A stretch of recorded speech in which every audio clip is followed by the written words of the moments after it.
Hello students. कैसे हैं आप लोग? आप लोग बढ़िया होंगे। जेई की तरफ स्लोली स्लोली क्रैक करने का इरादा बना लिया होगा। और आप मेरे पिछले लेक्चर बेसिक मैथमेटिक्स और उससे पिछले लेक्चर यूनिट एंड डायमेंशन का लेक्चर आप लोगों ने खूब देखा होगा और कॉन्सेप्ट अपने आप को क्लियर किया होगा। तो आज वेक्टर्स की बात करेंगे। ये फिजिक्स का तीसरे नंबर का चैप्टर है जो बहुत ही इम्पोर्टेंट और बहुत ही लाजवाब चैप्टर है। इस चैप्टर की एक बहुत बड़ी खासियत यह है कि ये हर चैप्टर में आपको मिल जाएगा। जैसे आप आगे के चैप्टर्स पढ़ते जाएंगे ना, वैसे वैसे ये आपका पीछा करता जाएगा। मतलब आप आगे के सवाल में आपको वेक्टर्स का यूज पड़ सकता है मोस्टली टाइम।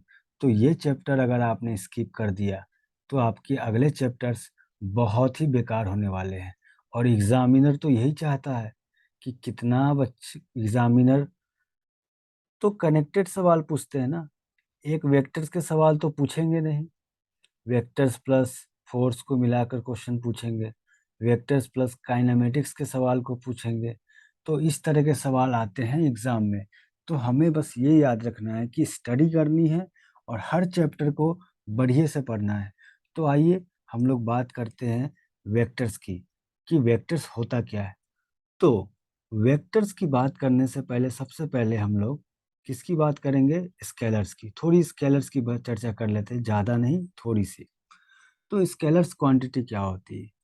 तो बोर्ड पे लिखा गया है, the physical quantity can be added, subtracted and multiply by simple law of algebra. मतलब फिजिकल क्वांटिटी तो आपको पता है। कोई भी फिजिकल क्वांटिटी जैसे मास, वेलोसिटी, स्पीड, फोर्स, बहुत सारे फिजिकल क्वांटिटी है। तो उनमें से बहुत सारे फिजिकल क्वांटिटी में से वो फिजिकल क्वांटिटी जिसको हम लोग ऐड कर सकते हैं या सब्सट्रैक्ट कर सकते हैं या मल्टीप्लाई कर सकते हैं, किस रूल से? सिंपल लॉ ऑफ अलजेब्रा के रूल से। जैसे मास, मास मेरा क्या फिजिकल क्वांटिटी है? बिल्कुल। अच्छा, मास को हम लोग देखो, 5 kg प्लस 2 kg, क्या सिंपली हम लोग 7 kg लिखते हैं? तो मास क्या हुआ मेरा? मास स्केलर फिजिकल क्वांटिटी के कैटेगरीज में आ जाएगा। अब जैसे volume, volume 2 metre cube plus 4 metre cube is equal to 6 metre cube. So volume भी क्या होगा? स्केलर फिजिकल क्वांटिटीज के कैटेगरीज में आ जाएगा। तो स्केलर क्वांटिटीज में कोई डायरेक्शन नहीं होती, ओनली मैग्नीट्यूड की बात करते हैं। अब ये लाइन मैंने क्या बोल दिया? तो क्या मैंने मास को जोड़ते समय, क्या मैंने उसकी डायरेक्शन पूछी कि मास ऊपर रखा है या नीचे रखा है? नहीं, सिर्फ मैंने उसका मैग्नीट्यूड की बात की कि भाई 5 kg है, 2 kg है, जोड़ दोगे तो 7 kg बन जाएगा। तो इसमें कोई डायरेक्शन की बात नहीं करेंगे।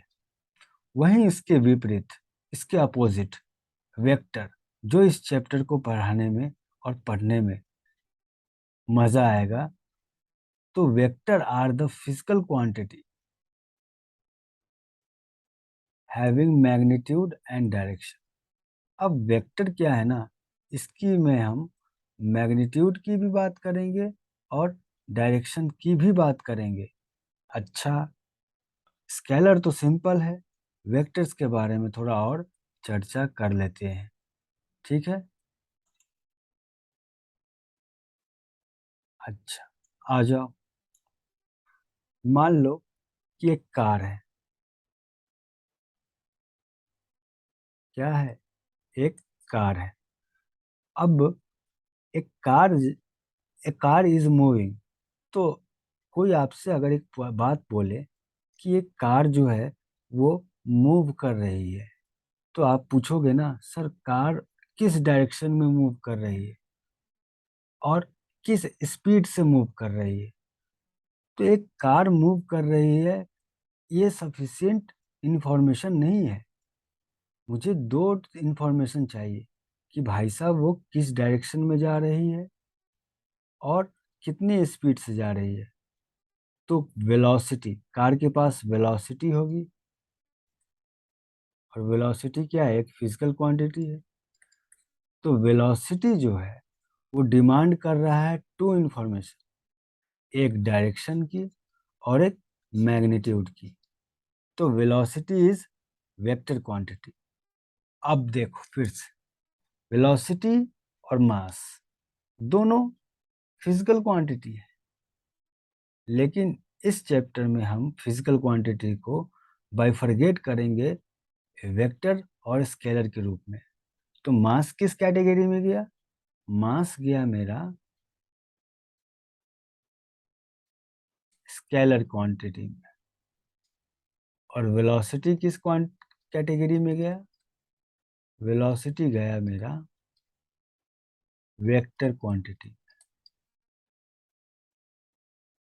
और अच्छे समझते हैं, जैसे कि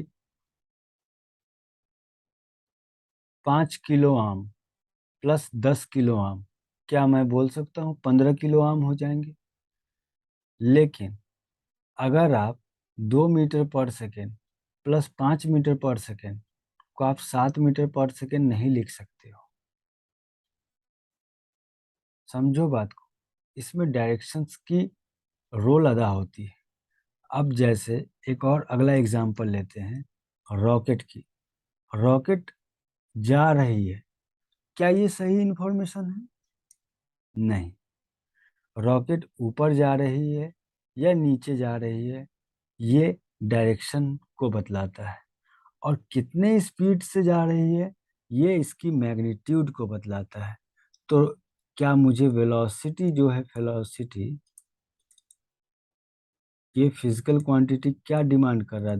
दो चीज की डिमांड कर रहा है। एक मैग्नीट्यूड कि सर बताओ इसकी मैग्नीट्यूड क्या है। वेलोसिटी तो है, एक रॉकेट इतने वेलोसिटी से जा रही है, ये स्टेटमेंट मैंने बोला। एक रॉकेट इतने वेलोसिटी से जा रही है, तो बच्चा पूछेगा ना सर कितने वेलोसिटी से जा रही है, और जा रही है तो किस डायरेक्शन में जा रही है। तो दो चीजें, तो we have to mention the direction as well as magnitude. तो वेलोसिटी कैसी क्वांटिटी हो गई? Vector quantity. वॉल्यूम की बात कर लेते हैं। अच्छा, ये कमरे का वॉल्यूम है, तो बच्चा पूछेगा ना सर कितना वॉल्यूम है? 2 metre cube, 5 metre cube, 2 metre cube, 10 metre cube, 5 metre cube, कितना है? लेकिन कोई बच्चा ये तो नहीं पूछता ना कि सर वॉल्यूम किस डायरेक्शन में है। ना, कभी नहीं पूछता है। तो वेलोसिटी, सॉरी मैंने वेलोसिटी बोल दिया। Volume 2 metre cube, 10 metre cube, 5 metre cube. लेकिन कोई बच्चा ये तो नहीं पूछता कि सर वॉल्यूम किस डायरेक्शन में है। डायरेक्शन की बात इसमें नहीं होती है। तो वॉल्यूम किस कैटेगरी में जाएगा? स्केलर क्वांटिटी में जाएगा। तो सिंपली सी बात ये समझ लो आप कि फिजिकल क्वांटिटी जो है उसको दो कैटेगरीज में डाला गया, एक स्केलर में, दूसरा वेक्टर में। स्केलर में तो मैग्नीट्यूड की बात करेंगे, जैसे वॉल्यूम में बात किया ना सर कितना वॉल्यूम, तो सिर्फ मैग्नीट्यूड की बात करेंगे। लेकिन वेक्टर में मैग्नीट्यूड तो बात करेंगे ही करेंगे, प्लस इसके साथ डायरेक्शंस की भी बात करेंगे। ठीक है, डायरेक्शंस की भी बात करनी पड़ेगी। अच्छा, और कुछ हम लोग एग्जांपल देख लेते हैं, थोड़ा समझ लेते हैं। और जैसे कि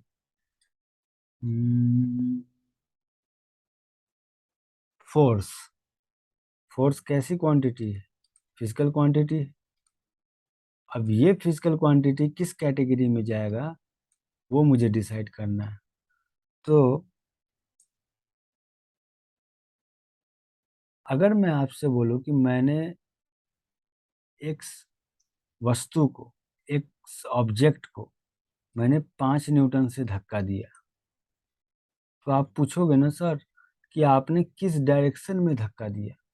इस डायरेक्शन में दिया, इस डायरेक्शन में दिया, ऐसे लगाया, ऐसे लगाया, या किसी एंगल पे लगाया? फर्क पड़ता है ना। 5 न्यूटन सभी है, बट आप किस डायरेक्शन में लगा रहे हो, उससे क्या उसका नेचर बदल जाएगा, उस नेचर के कारण उसका कॉज बदल जाएगा, और उस कॉज के कारण उसका इफेक्ट बदलेगा, और इफेक्ट बदलेगा तो क्या मतलब सभी अलग अलग क्वांटिटीज है, सभी अलग अलग तरह से बिहेव करेंगे। तो फोर्स कैसी क्वांटिटी में आएगा? फोर्स आएगा वेक्टर क्वांटिटी में, स्केलर में नहीं आएगा। अच्छा, कुछ स्केलर की बात कर लेते हैं। तो स्केलर में और क्या होता है बताना मुझे। स्केलर में और क्या होता है? मास हो गया, वॉल्यूम हो गया, डेंसिटी हो गया, ये सब क्या हो गए? ये सब स्केलर क्वांटिटी हो गए। सिंपल लॉ ऑफ अलजेब्रा से ही हम लोग इसको जोड़ सकते हैं, लेकिन वेक्टर को सिंपल लॉ ऑफ अलजेब्रा से नहीं जोड़ते। ये आपको मैंने पहले ही रिवील कर दिया है, घबराने की कोई ज़रूरत नहीं है, इसको हम लोग पढ़ेंगे। तो अभी जितना हम लोगों ने बोर्ड पे पढ़ा कि भाई एक स्केलर क्वांटिटी होती है, एक वेक्टर क्वांटिटी होती है। स्केलर में सिर्फ हम मैग्नीट्यूड की बात करते हैं, और वेक्टर क्वांटिटी में मैग्नीट्यूड की बात तो करते ही हैं, प्लस उसमें एक एडिशनल इंफॉर्मेशन डायरेक्शन की भी बात करते हैं। ठीक है, चलिए अब उसके बाद आगे देखते हैं कि क्या है मेरा। यही सब बात बताया है। जैसे कि फोर्स का एग्जांपल लिया, क्या लिखा है मैंने? A force is acting on body. तो दो सवाल उठते हैं कि किस डायरेक्शन में लग रहा है और कितने मैग्नीट्यूड से लग रहा है, यही अभी बताया।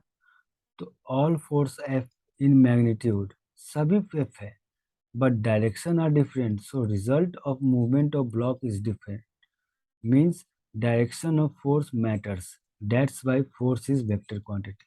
ऑब्वियस सी बात है, डायरेक्शन मैटर कर रहा है ना। जिस चीज का डायरेक्शन हमारे जिंदगी में महत्व रखता है, जिस फिजिकल क्वांटिटी का डायरेक्शन हमारे जिंदगी में महत्व रखता है, उसको हम लोग वेक्टर क्वांटिटी में डाल सकते हैं। और जिसका कोई मतलब ही नहीं है, 5 किलो आम इन नॉर्थ डायरेक्शन, इसका कोई मतलब नहीं बनता है, कोई मतलब नहीं बनता है। ठीक है, फील के लिए why vector are not added by ordinary algebraic addition. क्यों हम लोग वेक्टर को सिंपल लॉ ऑफ अलजेब्रा से नहीं जोड़ते हैं? ये एक अच्छा सवाल है।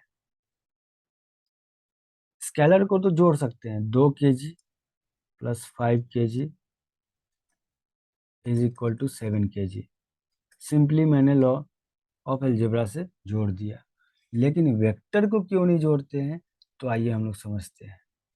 मान लीजिए कि ये टेबल है, ये ग्रीन सरफेस है, ठीक है। ये जो मैंने बनाया 1 और 2, ये विंड ब्लोअर है, मतलब कि हवा का ब्लोअर है मतलब। अब मान लीजिए कि if we on wind blower with some speed v, wind blower 1 को मैं स्पीड v के साथ सेम टाइम में कर देता हूँ, दोनों को ऑन कर देता हूँ। मतलब ये जो यहाँ से जो हवा की वेलोसिटी आएगी ना वो v आएगी, और यहाँ से जो वेलोसिटी आएगी वो v आएगी। तो क्या ये बॉल किस डायरेक्शन में जाएगा? इस डायरेक्शन में जाएगा, या इस डायरेक्शन में जाएगा, या इस डायरेक्शन में जाएगा? तो मुझे बताना उस बॉल को कितने वेलोसिटी मिले। अगर सिंपल लॉ ऑफ अलजेब्रा से हम लोग देखेंगे तो आप लोग कहोगे ना, सर एक बॉल थी, उसको दो विंड ब्लोअर ने v वेलोसिटी दी, तो v plus we sir 2v से जाएगा। लेकिन ऐसा होता है क्या? वो 2v से जाएगा क्या? फील किया है कि कभी नहीं किया है जिंदगी में, लाइफ में? नहीं जाती है। वो अलग डायरेक्शन में किसी अलग वेलोसिटी से जाती है। वही लिखा है, where ball will move and what along two, along one और diagonally. Think and discuss. तो नहीं जाती है। तो ये हमारा प्रूफ है कि वेलोसिटी जो है मेरा वेक्टर क्वांटिटी है। क्यों? क्योंकि यहाँ पे हम लोगों ने वेलोसिटी की बात की ना, विंड ब्लोअर की वेलोसिटी की बात की। तो वेलोसिटी हमारी वेक्टर क्वांटिटी है और हम लोगों ने देख लिया है कि अगर v और v, तो ये 2v से तो जाएगा नहीं और इस डायरेक्शन में भी नहीं जाएगा और ना ही इस डायरेक्शन में जाएगा, ये कोई इस डायरेक्शन में जाएगा। अब कितने वेलोसिटी से जाएगा, किधर जाएगा, इन सब की चर्चा हम वेक्टर में करेंगे। सिंपली ऐसा समझ लो। इसलिए हम लोग वेक्टर को ऑर्डिनरी अलजेब्रा एडिशन मेथड से नहीं जोड़ सकते हैं कि एक बॉल को मैंने v वेलोसिटी दी, v वेलोसिटी दी, v वेलोसिटी दी तो ख़त्म 3v से जाएगा। अरे ऐसा थोड़ी होता है। आप एक बॉल को इधर से फूंक मारो और एक इधर से फूंक मारो v से, क्या बॉल यहीं का यहीं रहेगा? अरे ये कहीं जाएगा क्या? आप समझो बात को। एक बॉल है यहाँ पे, आपने इधर से v वेलोसिटी से फूंक मारी, इधर v वेलोसिटी से फूंक मारी, तो क्या ये बॉल जाएगा? ये यहीं रुका रह जाएगा ना। ये यहीं रुका रह जाएगा तो इसकी वेलोसिटी कितनी हो जाएगी? 0। तो क्या simply law of algebra addition काम किया? नहीं किया ना। चलिए, तो ये हमें समझ में अभी तक आ गया है कि भाई वेक्टर क्वांटिटी को तो हम सिंपल अलजेब्रा से जोड़ नहीं सकते हैं। थोड़ी थोड़ी फील आ गई है। अब आगे बढ़ते हैं, एक और एग्जांपल देखते हैं। क्या है एग्जांपल? एक बॉक्स। ये मेरा ब्यूटीफुल बॉक्स है। इस बॉक्स को, ये वायर है 1 और ये वायर है 2। इस वायर 1 को एक आदमी 10 न्यूटन से खींचता है और इसको 10 न्यूटन से किसी दूसरे डायरेक्शन में खींचता है। लेकिन अगर कोई बच्चा बोलेगा कि ये ब्लॉक कितने फोर्स से, नेट फोर्स इस पे कितना लगा, तो कोई बच्चा बोलेगा ना सर 10 + 10 20 न्यूटन। लेकिन लेकिन लेकिन 20 न्यूटन नहीं होता है। क्या आपने ऐसा देखा है कि एक ब्लॉक है, इसको इधर धक्का दिया 10 न्यूटन से और इधर धक्का दिया 10 न्यूटन से, तो ये ब्लॉक तो यहीं रुक जाता है ना। तो नेट फोर्स कितना हो गया इस पे? 0 या 20? अरे आंसर तो 0 है, 20 थोड़ी होता है। मतलब फोर्स भी किस क्वांटिटी, किस कैटेगरीज में आएगी? वेक्टर कैटेगरीज में आएगी। और फोर्स को भी हम लोग सिंपल लॉ ऑफ अलजेब्रा से नहीं जोड़ सकते। तो वही मैंने लिखा है, in which direction and what magnitude box will move, think and discuss. तो ये सब समझाने का मकसद यही है कि आप स्केलर क्वांटिटी और वेक्टर क्वांटिटी को में अंतर समझें और ये भी समझें कि स्केलर क्वांटिटी को अलजेब्रा के रूप में क्यों जोड़ते हैं और वेक्टर क्वांटिटी को सिंपल लॉ ऑफ अलजेब्रा से क्यों नहीं जोड़ते हैं। क्योंकि रियल लाइफ प्रैक्टिकल में हम लोगों ने ऑलरेडी देख रखा है और साइंटिस्ट लोगों ने यही सब चीज़ को ऑब्जर्व करके ही ये सब चीज़ें निकाली है। साइंटिस्ट लोगों ने यही सब चीज़ें तो ऑब्जर्व की है कि एक ब्लॉक को मैं इधर फोर्स दूँ 10 न्यूटन और इधर फोर्स दूँ 10 न्यूटन, तो साइंटिस्ट ने ऑब्जर्व किया कि ये ब्लॉक तो मूव ही नहीं किया, लेकिन इस पे लगने वाला फोर्स तो 20 न्यूटन है। ले एक 10 इधर से 10 इधर से, तो सिंपल लॉ ऑफ अलजेब्रा क्या कहता है कि टोटल 20 न्यूटन लगना चाहिए। लेकिन क्या इस पे 0 न्यूटन लग रहा है? हाँ बिल्कुल 0 लग रहा है। मतलब भाई ये सिंपल लॉ ऑफ अलजेब्रा को तो फॉलो नहीं करता है। तो सीखा क्या कि स्केलर क्वांटिटी जिसमें सिर्फ मैग्नीट्यूड होती है, वेक्टर क्वांटिटी जिसमें मैग्नीट्यूड प्लस डायरेक्शन होती है। फिर देखा कि स्केलर क्वांटिटी को अलजेब्रा से जोड़ देते हैं, सिंपल ऑफ अलजेब्रा से जोड़ते हैं, और वेक्टर क्वांटिटी को सिंपल लॉ ऑफ अलजेब्रा से नहीं जोड़ते हैं। ठीक है, ये सब चीज़ें हम लोगों ने देख ली। अब कुछ आगे और नई बातें देखते हैं। अब आगे बातें क्या हैं, तो देखिए बोर्ड पे एक बार। The physical quantity such as position, velocity, acceleration, force, etc which need both magnitude and direction to express them completely are termed as vector। मतलब वो फिजिकल क्वांटिटी जैसे पोजीशन, वेलोसिटी, एक्सेलरेशन, फोर्स जिसको magnitude और direction की ज़रूरत पड़ती है उसे हम वेक्टर बोलते हैं। बात समझ में आई? अब रिप्रेजेंटेशन ऑफ वेक्टर्स की बात करते हैं कि वेक्टर्स को कैसे रिप्रेजेंट करते हैं। मतलब कि फिजिकल क्वांटिटी है। फिजिकल क्वांटिटी में क्या, मास, लेंथ, वेलोसिटी, फोर्स। अब ये सारे के सारे फिजिकल क्वांटिटी है, बट कुछ स्पेशल डिनोटेशन होना चाहिए ना वेक्टर्स के लिए अलग, कि क्या मैं अलग उनको लेटर से या सिंबल से रिप्रेजेंट करूं कि मुझे साफ साफ दिख जाए कि भाई मैं जिस फिजिकल क्वांटिटी की बात कर रहा हूँ वो वेक्टर की बात कर रहा हूँ, और जिस स्केलर में जिसकी बात कर रहा हूँ वो स्केलर की बात कर रहा हूँ। तो क्या होता है, किसी भी फिजिकल क्वांटिटी जो वेक्टर कैटेगरीज में आता है जैसे कि वेलोसिटी, तो उसको हम लोग वेलोसिटी के ऊपर एक एरो मार्क दे देते हैं। वही एरो मार्क की चर्चा यहाँ की गई है कि ये एरो मार्क का ये एंड टेल कहलाता है और ये एंड हेड कहलाता है। और जो लेंथ होती है ना पूरी, ये पूरी लेंथ जो होती है वो मैग्नीट्यूड देता है। Mathematically vector is denoted by A. अब थोड़ी सी और डीप में बात करते हैं। अब जैसे कि 2 मीटर पर सेकेंड इस डायरेक्शन, तो वेक्टरली इसको रिप्रेजेंट करना हो ना, तो सबसे पहले तो स्केल चूज करेंगे कि भाई 1 सेंटीमीटर को मैं 1 मीटर से पर सेकेंड से ड्रॉ करूंगा, तो 2 मीटर पर सेकेंड को क्या 2 सेंटीमीटर से ड्रॉ करना पड़ेगा, तो 2 सेंटीमीटर। तो अगर आपको अगर 4 सेंटीमीटर का अगर एक वेक्टर बना के दिया जाए तो इसका मैग्नीट्यूड पूछे तो कितना बोलोगे, क्या बोलोगे ना 4 मीटर पर सेकेंड। यही बात है। और इसको टेल बोलते हैं और इसको हेड बोलते हैं।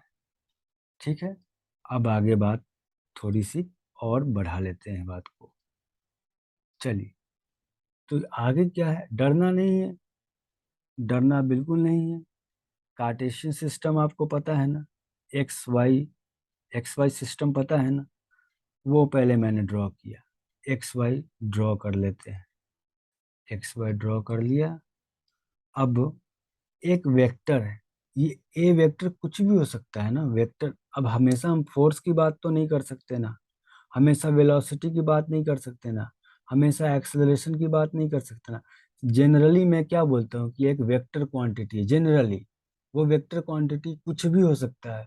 फोर्स हो सकता है, वेलोसिटी हो सकता है, एक्सेलरेशन हो सकता है। तो यहाँ पे मैं फोर्स भी लिख सकता था लेकिन नहीं लिखा, मैंने जनरली एक वेक्टर दिया कि एक वेक्टर क्वांटिटी है जिसका मैग्नीट्यूड 3 यूनिट। देखो मैंने यूनिट लिखा है, मीटर पर सेकंड नहीं लिखा है, ना ही न्यूटन लिखा है, ना ही मीटर पर सेकंड स्क्वायर लिखा है, जनरल बात कर रहा हूँ मैं। तो एक वेक्टर है जिसका मैग्नीट्यूड 3 यूनिट है और direction 30 degree from x direction है। तो 30 डिग्री एक्स डायरेक्शन, तो पहले इसकी बात कर लेते हैं, ड्रॉ कैसे करना है। 3 यूनिट है तो पहले तो स्केल डिसाइड कीजिए आप कि मैं एक यूनिट को 1 सेंटीमीटर से ड्रॉ करूंगा।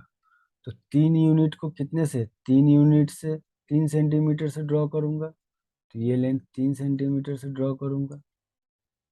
उसके बाद क्या बोला है, डायरेक्शन इंपॉर्टेंट है ना, वेक्टर क्वांटिटी है तो मैग्नीट्यूड की बात तो हो गई। ये जो पूरी लंबाई 3 सेंटीमीटर है, क्या ये मुझे मैग्नीट्यूड देगा। 3 सेंटीमीटर है तो 1 सेंटीमीटर को 1 यूनिट, तो 3 सेंटीमीटर को 3 यूनिट। अच्छा, अब direction 30 degree from x direction, तो क्या 30 degree from positive x direction से बना दिया मैंने। उसी तरीके से 4 unit and 120 degree from plus x direction, तो 4 यूनिट है तो 4 सेंटीमीटर का एक वेक्टर ड्रॉ करूंगा और इधर से 120 डिग्री पे इसको ड्रॉ कर दूंगा। इसको भी 4 यूनिट है तो 4 सेंटीमीटर से ड्रॉ करूंगा और इधर से 210 डिग्री पे ड्रॉ कर दूंगा। और इसको ये 8 यूनिट का है, ऐसे बनाया नहीं है, देखने में छोटा लग रहा है, 8 सेंटीमीटर का होगा ये। देखने में छोटा हो रहा है, मतलब इतना बड़ा होना चाहिए कम से कम, इसका डबल। लेकिन बनाया नहीं है मैंने, लेकिन बता देता हूँ कि ये 8 सेंटीमीटर का ड्रॉ होगा।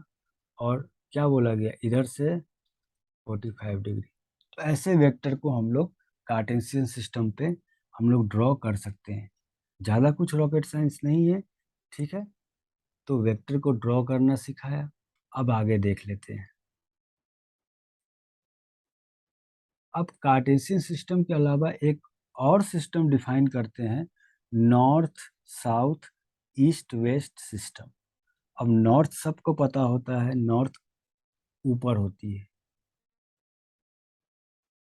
साउथ नीचे होती है, वेस्ट इस डायरेक्शन में होती है, लेफ्ट में होती है, और ईस्ट जो होती है वो राइट डायरेक्शन में होती है। अब एक वेक्टर ड्रॉ करना है, ए वेक्टर, जिसकी मैग्नीट्यूड 3 यूनिट है, due 30 degree north of east, ये लिखा हुआ है, इसको ड्रॉ करना है। पहले तो स्केल डिसाइड कीजिए कि सर मैं एक यूनिट को, कोई भी ले सकता है, कुछ भी ले सकता है, आपका मन करे एक यूनिट को 2 सेंटीमीटर से कीजिए, एक यूनिट को 3 सेंटीमीटर से कीजिए, एक यूनिट को 6 सेंटीमीटर से कीजिए। क्या होगा, आपका पेपर बर्बाद होगा। अरे पेपर बर्बाद होगा।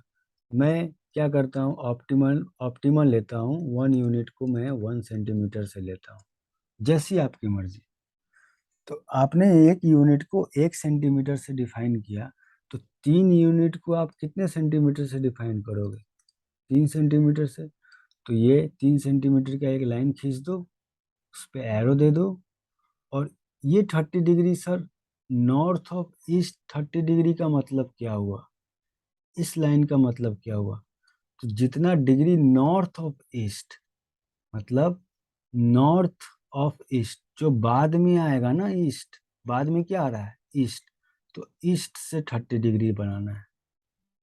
जैसे दूसरा बी वेक्टर 4 यूनिट का, तो 4 सेंटीमीटर का ड्रॉ कर दो, 60 डिग्री नॉर्थ ऑफ वेस्ट, तो बाद में कौन आ रहा है, वेस्ट आ रहा है ना, तो वेस्ट से 60 डिग्री बनाओ।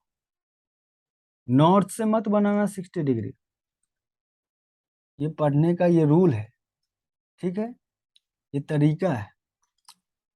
जैसे सी सी का देखोगे आप, 4 यूनिट बना दो, और क्या दिया गया है, due 75 degree west of south, तो वेस्ट और साउथ के क्वाड्रेंट में जाओ, और साउथ से आपको बनाना है 75, जो बाद में लिखा हुआ है ना, जो बाद में लिखा हुआ, उससे आपको 75 बनाना है। इसमें देखो 4 unit due to 45 degree south of east, तो बाद में ईस्ट आया है, तो ईस्ट से 45 बनाना है, तो देखो ईस्ट से मैंने 45 बनाया है, ठीक है। तो दो सिस्टम हम लोगों ने पढ़ा, कार्टेशियन सिस्टम और north south east west system. Vector को ड्रॉ करना सीख गया, वेक्टर में डायरेक्शन होती है, वेक्टर में मैग्नीट्यूड होती है, वेक्टर को स्केलिंग भी किया जा सकता है, जो लेंथ ऑफ वेक्टर होती है वो हमें मैग्नीट्यूड देती है, और डायरेक्शन हमें कार्टेशियन सिस्टम पे बना सकते हैं, north south east west system पे बना सकते हैं। तो स्लोली स्लोली जेई क्रैक करना है। मैं हर लेक्चर में आपको कुछ ना कुछ नया सिखाऊंगा, ज़्यादा नहीं पढ़ाऊंगा, क्योंकि आपके पास समय है कि आप ये लेक्चर देखने के बाद थोड़ा सा खाना नाश्ता आराम कर ले, और फिर आप दूसरा लेक्चर भी देख सकते हैं। तो मैं तो लेक्चर बना दूंगा, आपको देखना है, ठीक है। तो इस लेक्चर में हम लोग इतना ही सीखेंगे, वेक्टर के बारे में सोचेंगे, क्यों वेक्टर पढ़ा जाता है, क्यों वेक्टर को अलजेब्रा के रूप में नहीं जोड़ते हैं, स्केलर को अलजेब्रा के रूप में जोड़ते हैं। इन सब बातों पे आप गहन कीजिए 1-2 घंटा, फिर मेरा अगला लेक्चर आप लोग देखिए। तब तक के लिए इजाज़त दीजिए, आप लोग मन लगा के पढ़िए और जेई को क्रैक करने की तरफ एक एक कदम को बढ़ाते रहिए। तब तक के लिए नमस्कार, धन्यवाद।